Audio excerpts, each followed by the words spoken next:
Good morning, students.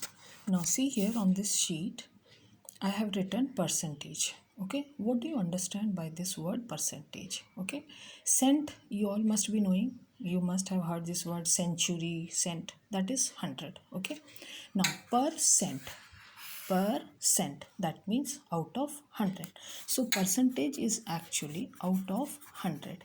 Anything which we are comparing or we tell the quantity, that is out of 100. So if I write down 7 out of 100, that means that 7 out of 100, out of 100 7 parts are there. Okay, now this we can represent as 7 percentage. Now this is the sign of percentage. This is a sign of percentage. Okay, so if I write down 8%, that means 8 out of 100. So any fraction or any term which is out of 100 is given, that is known as the percentage. Okay, now how to convert? When we are solving the sums, we need to change this percentage everywhere. We cannot write this percentage sign and then we can use it somewhere. We need this part like fraction form, somewhere we need the percentage part and all. So that is why we are using uh, to simplify the terms, we convert this percentage into fractions.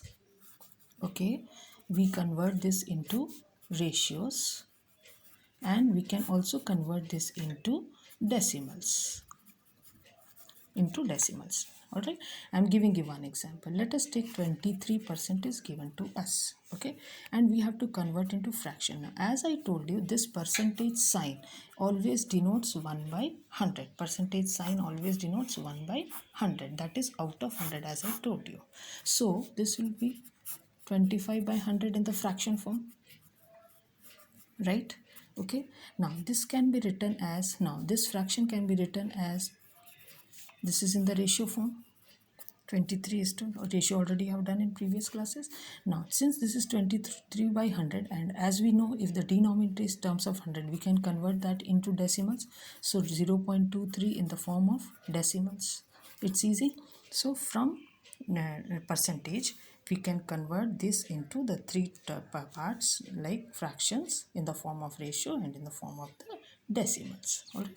Now similarly, if the question is given to us in the fraction form, or in the ratio form, or in the decimal form, for all these three we can convert this into the percentage form. Now this is the short form of writing the percentage.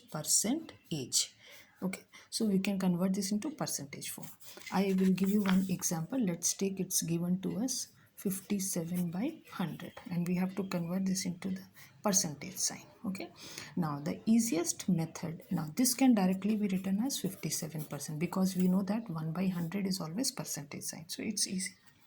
1 by 100 is percentage sign, so it's easy, and we can write it 57%. Okay, now there is one more method.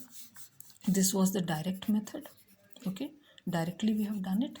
Now there is one more method in which we multiply. Second method, this was first method. Now this multiply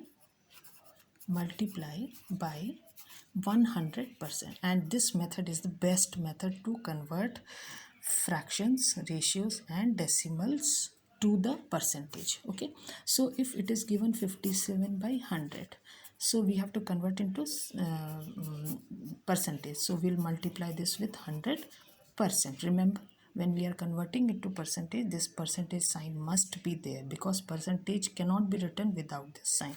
Now this 100 and this 100 gets cancelled, we are getting 57%. Easy. Okay, now let's take the example. Ratio is given to you 2:5, and we have to convert this into percentage. So we will write down 2 by 5. We can convert this into fraction, into 100%.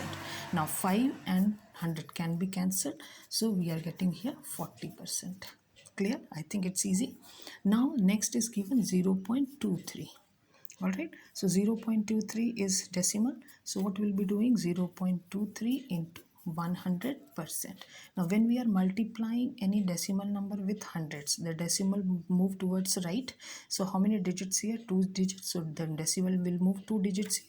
So what will be my answer? My answer will be 23%. So this is how we'll be converting the percentage to percentage to fractions, ratios and decimals. Similarly, fractions, ratios and decimals to be converted into the percentage.